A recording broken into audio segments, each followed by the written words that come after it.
was thinking about all the people I left when I moved to Fredericton. I started my job in October of 75. I'm old.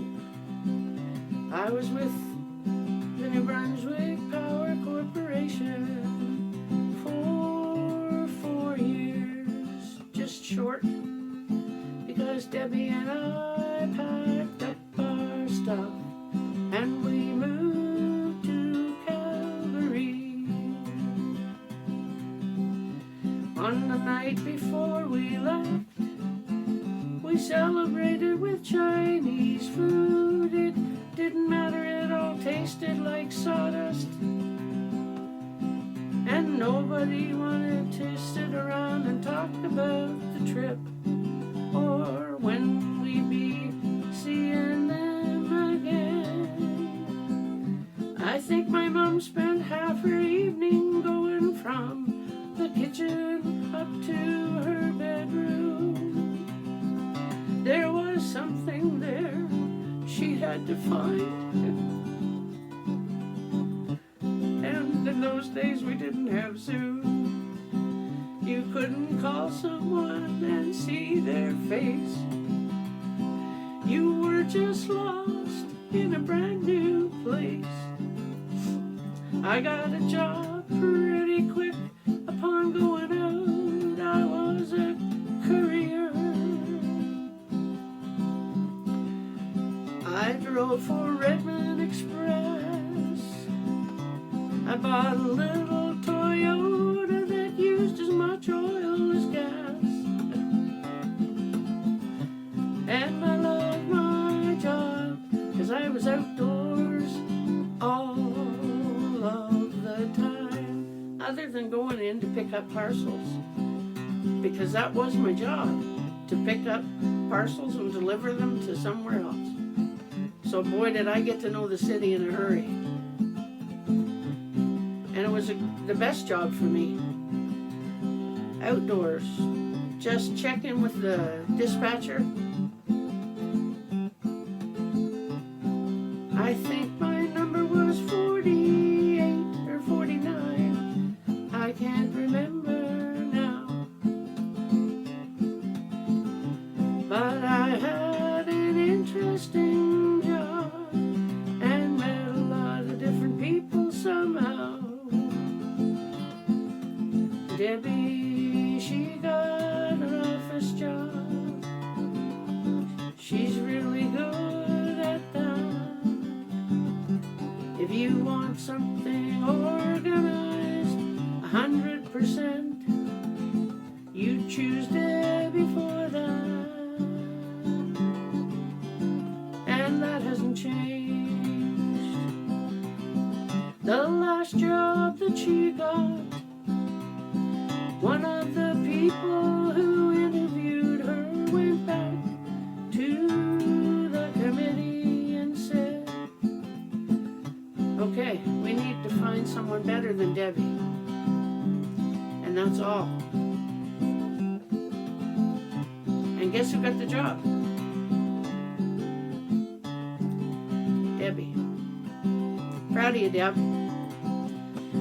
She's been a hard worker all of her life, and Calgary was the city for her. She's made friends and has family all over the place there. She has people she's been friends since 1988. They're called the Decade Group. Lovely people, wonderful people.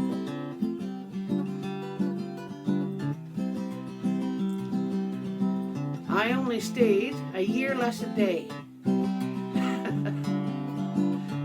And then I moved back to New Brunswick. And I entered into business college in Woodstock, trying to give business a last kick at the cat. Oh, sorry if any of you like cats. That's a lot of my friends. I'm so sorry. A last kick at the not going into ministry.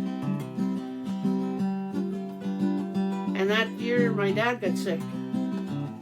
And he and my mom went to Montreal. I think I've mentioned that before. Walter drove them down to Fredericton Junction, and they caught the train to Montreal. And I left business college and went home to be with my grandmother Sparks, who lived with us, and my grandmother Dorcas and Anne Marie. They came out and stayed with Graham Sparks as well, and I stayed, kept the fires going while Mom and Dad were away. And God decided business wasn't for me, so the next year I went into university. UNB. Great campus, great people, great courses, great teachers, wonderful friends. I got to live with my sisters, except for Karen, she was too young. When we lived in Fredericton, and all the people who were roommates with us, because the three of us had one room, they were like family too. There was Linda Sales, Linda McGack, and Gail Douglas too. And we always got along with everyone. Everyone who lived there was true. Everyone who lived there was true. Now everyone has moved along on their way. Unfortunately, some are no longer with us in physical ways, but they'll always be a part of our hearts. Always be a part of our hearts.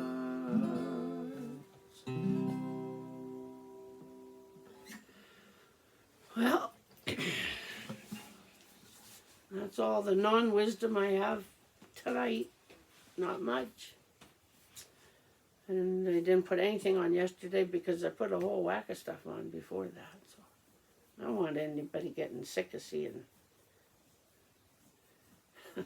this old mug. As I've taught Motley and Everest, this is called a mug. It's your mug, right? Mug shot, mug. Take care.